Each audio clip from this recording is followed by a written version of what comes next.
ಸುಳ್ಳು ಸುದ್ದಿ ಬಿತ್ತರಿಸಿದ ಯೂಟ್ಯೂಬರ್ ಒಬ್ಬ ಅರೆಸ್ಟ್ ಆಗಿದ್ದಾನೆ. ಡಿಸಿಎಂ ಪರಮೇಶ್ವರ್ ಅವರ ಫೇಕ್ ಲವ್ ಸ್ಟೋರಿ ಕಥೆ ಆರೋಪ ಕೇಳಿಬರ್ತಾ ಇದೆ. ಕಥೆ ಕಟ್ಟಿದ ಯೂಟ್ಯೂಬರ್ ಹೆಡೆಮುರಿ ಕಟ್ಟಿದ್ದಾರೆ ಪೊಲೀಸ್ ಅಧಿಕಾರಿಗಳು.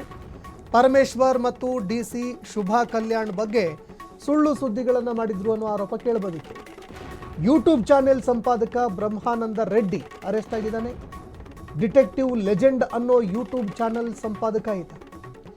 ತುಮಕೂರು ಹೊಸ ಬಡಾವಣೆ ಪೊಲೀಸರು ಬ್ರಹ್ಮಾನಂದ ರೆಡ್ಡಿಯನ್ನ ಅರೆಸ್ಟ್ ಮಾಡಿದ್ದಾರೆ. ಜುಲೈ 1ರಂದು ಯೂಟ್ಯೂಬ್ನಲ್ಲಿ ಸುದ್ದಿ ಬಿತ್ತರಿಸಿದ್ದ ಬ್ರಹ್ಮಾನಂದ ರೆಡ್ಡಿ ಅದಾದ ನಂತರದಲ್ಲಿ ಸುಮೋಟೋ ಕೇಸ್ ದಾಖಲಿಸಿಕೊಂಡು ಪೊಲೀಸ್ ಅಧಿಕಾರಿಗಳು ಬ್ರಹ್ಮಾನಂದ ರೆಡ್ಡಿಯನ್ನ ಅರೆಸ್ಟ್ ಮಾಡಿದ್ದಾರೆ. ಸುಳ್ಳು ಸುದ್ದಿ ಬಿತ್ತರಿಸುವ ಯೂಟ್ಯೂಬ್ ಚಾನೆಲ್ಗಳ ಮಾಲೀಕರು ಕೂಡ ಇದರಿಂದ ಹುಷಾರಾಗಬೇಕಾಗತ್ತೆ. ಯಾಕಂದರೆ ಅನೇಕರು ಇಲ್ಲ ಸಲ್ಲದ ಕಥೆಗಳನ್ನು ಕಟ್ಟಿ ಸೆಲೆಬ್ರಿಟಿಗಳಾಗಿರಬಹುದು, ರಾಜಕಾರಣಿಗಳ ಬಗ್ಗೆ ಕಥೆಗಳನ್ನು ಕಟ್ಟಿ ಸುದ್ದಿಗಳನ್ನು ಮಾಡ್ತಾ ಇರ್ತಾರೆ ಅಥವಾ ಸ್ಟೋರಿಗಳನ್ನು ಮಾಡ್ತಾ ಇರ್ತಾರೆ. ಅಂಥವರಿಗೆ ಇದೊಂದು ರೀತಿಯಲ್ಲಿ ಪಾಠ.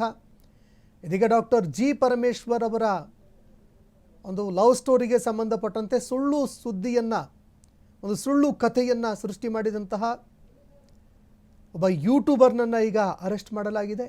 ಸುಮೋಟೋ ಕೇಸ್ ದಾಖಲು ಮಾಡಿಕೊಂಡಿದ್ದರು ಪೊಲೀಸ್ ಅಧಿಕಾರಿಗಳು. ಸುಮೋಟೋ ಕೇಸ್ ದಾಖಲು ಮಾಡಿಕೊಂಡು ಇದೀಗ ಕ್ರಮ ಕೈಗೊಳ್ಳೋದಕ್ಕೆ ಅಂತ ಮುಂದಾಗ್ತಾ ಇದ್ದಾರೆ. ಡಿಟೆಕ್ಟಿವ್ ಲೆಜೆಂಡ್ ಅನ್ನೋ ಯೂಟ್ಯೂಬ್ ಚಾನೆಲ್ನ ಸಂಪಾದಕ ಅರೆಸ್ಟ್ ಆಗಿದ್ದಾನೆ. ಡಿಟೆಕ್ಟಿವ್ ಲೆಜೆಂಡ್ ಅನ್ನುವಂತಹ ಯೂಟ್ಯೂಬ್ ಚಾನೆಲ್ನ ಸಂಪಾದಕ ಯೂಟ್ಯೂಬರ್ ಒಬ್ಬ ಅರೆಸ್ಟ್ ಆಗಿದ್ದಾನೆ ಅನ್ನೋ ಮಾಹಿತಿಗಳು ಲಭ್ಯವಾಗ್ತಾ ಇದೆ.